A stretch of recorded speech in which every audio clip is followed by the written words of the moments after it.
স্থানীয় বিধায়কৰ লগতে আমাৰ দুলিয়াজান সমষ্টিৰ সকলোকে আহ্বান জনাইছো। নমস্কাৰ, স্বাগতম জনাইছো জীৱনৰ বাৰ্তা ইউটিউব চেনেলৰ লগতে ফেচবুক পেজখনৰ নতুন এটা ভিডিঅ'। আজি মই উপস্থিত আছো দেউবিল গাঁৱত। দেউবিল গাঁৱত এজন মোৰ নিচেই কাষতে আছে, এয়া তোমাৰ নামটো কি আছিলে? অভিজিত নাগ। অভিজিত নাগ এজন দীৰ্ঘদিন ধৰি এনকেফেলাইটিছ ৰোগত ভুগি থকা এজন যুৱক হয়।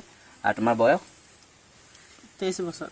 23 বছৰ। এই যে তোমাৰ এনকেফেলাইটিছ ৰোগ হৈছে, তো কেতিয়াৰ পৰা হৈ আছে? 12 চনৰ পৰা। জানিব পাৰে, দেউতাকক সুধিছোঁ। আপোনাৰ পৰিচয়টো?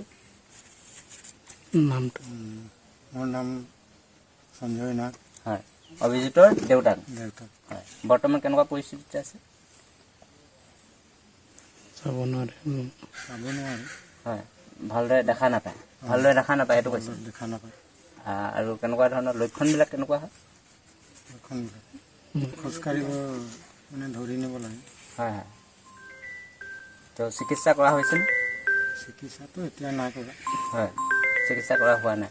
প্ৰথম পৰ্যায়ত কৰিছিলে? প্ৰথম পৰ্যায়ত কৰিছিলোঁ, তাৰপিছত হয়। মাজতে আকৌ কৰিছিলোঁ, এতিয়া নাই কৰা খালি। হয়, কিহৰ কাৰণে কৰা হোৱা নাই? আৰ্থিক অৱস্থা আৰ্থিক অৱস্থা বৰ ভাল নহয়, মানে আৰ্থিক সমস্যাৰ বাবে কৰিব পৰা নাই। এইবাৰ আমি পোনপটীয়াকৈ মাতৃৰ ওচৰলৈ যাম। আপোনাৰ ডাঙৰ ল'ৰা হৈছেনে? মোৰ ডাঙৰ ল'ৰা। কোন কেনেকৈ আছে? আৰু মোৰ একেটাই ল'ৰা হয় হয় আৰু একটা জীয়েক। হয় দুইটাই ল'ৰা ছোৱালী আছে। হয়। আৰু এইটোৱে ডাঙৰ ল'ৰা। মোৰ ল'ৰাটোৱে এতিয়া ৰোগত ভুগি আছে। কিমান বছৰ ধৰি ভুগি আছে? মানে বেমাৰটো 12 বছৰ হ'ল, এতিয়া 11 বছৰ চলি আছে, ৰোগত ভুগি আছে এইটো। ভুগি আছে। হয় হয়। চিকিৎসাটো প্ৰথম পৰ্যায়ত ইতিমধ্যে কৰি আহিছে। বৰ্তমান আৰ্থিক অনাটনৰ বাবে কৰিব পৰা নাই। এতিয়া কি ভাবিছে, চিকিৎসা কৰাব নে নকৰে? কৰিম বুলিতো ভাবো, কিন্তু আমাৰ এনেকে দুখীয়া অৱস্থাত আছো, মানে মনটো কৰে কিন্তু পৰা নাযায়। ডক্টৰে কিবা কৈছিলে নেকি? চিকিৎসকে কিবা কৈছিলে নেকি? ডক্টৰে কৈছিলে লাহে লাহে অকমান চাব, লাহে লাহে ঠিক হৈ যাব বুলি কৈছিলে। এতিয়ালৈকে তেনেকাই আছে। ক'ৰবাত লৈ গ'লে ধৰি লৈ যোৱা হয়, আৰু গা চা ধুলেও মানে কাপোৰ চাপোৰ নিজে দিবলগীয়া হয়। ক'ৰবাত নিলেও মানে ধৰি লৈ যাবলগীয়া হয়। আৰু এয়া ইতিমধ্যে অভিজিতৰ মাক দেউতাকৰ সৈতে আমি কিছু কথা পাতিলোঁ। তেওঁলোকে জনাইছে যে তেওঁলোকৰ আৰ্থিক অৱস্থা বৰ ভাল নহয়, সেইবাবে চিকিৎসাৰ বাবে অভিজিতৰ উন্নত চিকিৎসাৰ বাবে তেওঁলোকে মানে চিকিৎসা কৰিব পৰা নাই, এই কথা জনাইছে। আৰু চাওক, যিটো বয়সত নেকি ল'ৰা ছোৱালীয়ে খেলা ধূলা কৰা বয়স, পঢ়া শুনা কৰা বয়স, সেই বয়সতে অভিজিত লাহে লাহে দৃষ্টিহীন হৈ আহিছে। ভালদৰে চকুৰে দেখা নাপায় বুলি কোৱা শুনিছোঁ। আমি তেখেতৰ সৈতে কথা পাতিম, আৰু কেনেকুৱা ধৰণৰ পৰিস্থিতিত অভিজিতে আজি জীৱন সংগ্ৰাম কৰিবলগীয়া হৈছে, সেই সকলোখিনি অভিজিতৰ নিজ মুখে আমি শুনিবলৈ চেষ্টা কৰিম। এইবাৰ আহিছোঁ আমি অভিজিতৰ ওচৰলৈ। অভিজিত, তুমি স্কুল গৈছিলা নে? গৈছিলোঁ। কোন স্কুল গৈছিলা? দেউবিল প্ৰাথমিক বিদ্যালয়। তোমাৰ যে এই ৰোগটো হ'ল, তুমি কোন শ্ৰেণীত পঢ়ি থাকোঁতে এই ৰোগটো আৰম্ভ হৈছিলে? 4ৰ্থ ক্লাছত। 4ৰ্থ। হয় হয়। আৰু তোমাৰ পঢ়া শুনাৰ প্ৰতি আগ্ৰহ আছিলেনে? আছিলে। পঢ়িবলৈ ইচ্ছা আছিলেনে? ইচ্ছা আছিলে। হয় হয়। আৰু এই যে অভিজিত, তোমাৰ খেলা ধূলা কৰিবলৈ মন যায়নে? যায় খেলা ধূলা কৰিবলৈ। নিশ্চয়কৈ যাবই। যিহেতু তোমাৰ বয়স কিমান হৈছে এতিয়া বৰ্তমান? 23 বছৰ। 23 বছৰ ন?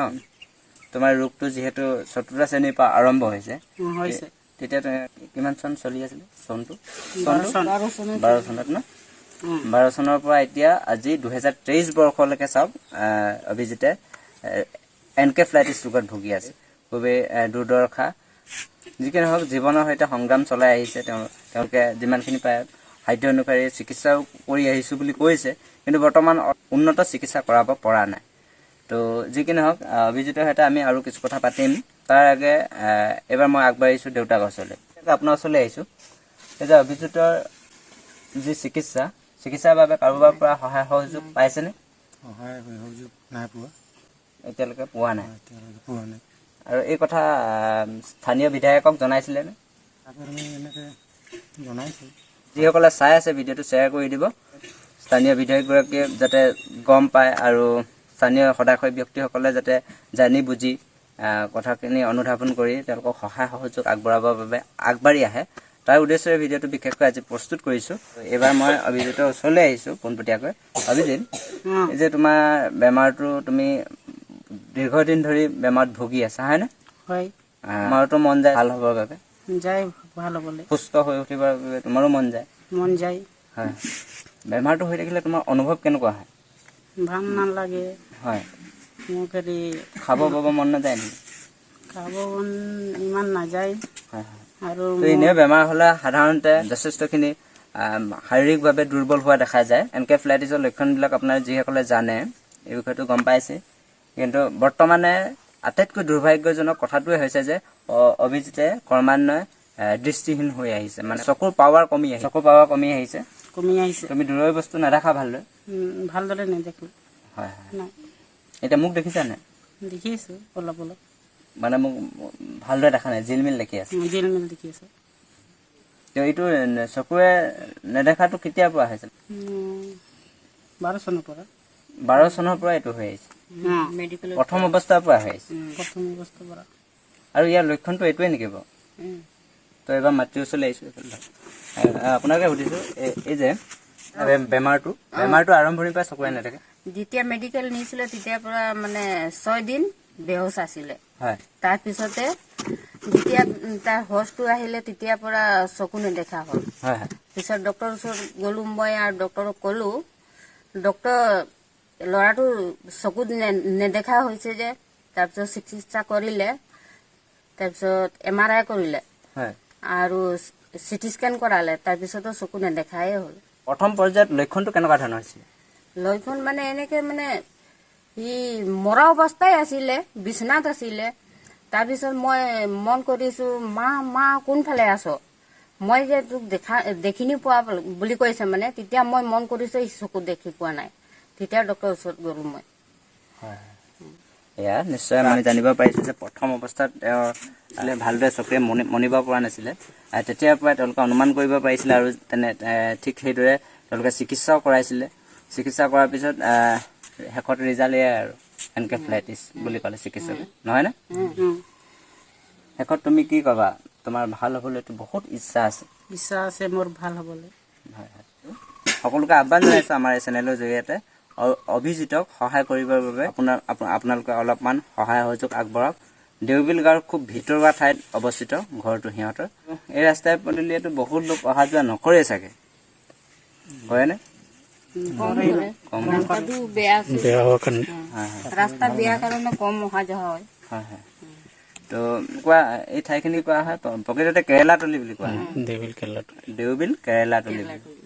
তো যি কি নহওক, অভিজিতৰ সৈতে আমি কিছু কথা পাতিলোঁ, তেওঁলোকৰ দেউতাকৰ সৈতে কথা পাতিলোঁ, মাতৃৰ সৈতে কথা পাতিলোঁ, কিছু কথা জানিবলৈ চেষ্টা কৰিলোঁ। আৰু তেখেতলোকে পুনৰবাৰ কৈছোঁ, চিকিৎসাৰ বাবে তেওঁলোকে যি অৰ্থৰ সংকটত পৰিছে, তো এই ক্ষেত্ৰত আপোনালোকে সহায় সহযোগ আগবঢ়াওক, তাৰ কামনাৰে আজি এই ভিডিঅ'টো প্ৰস্তুত কৰিলোঁ।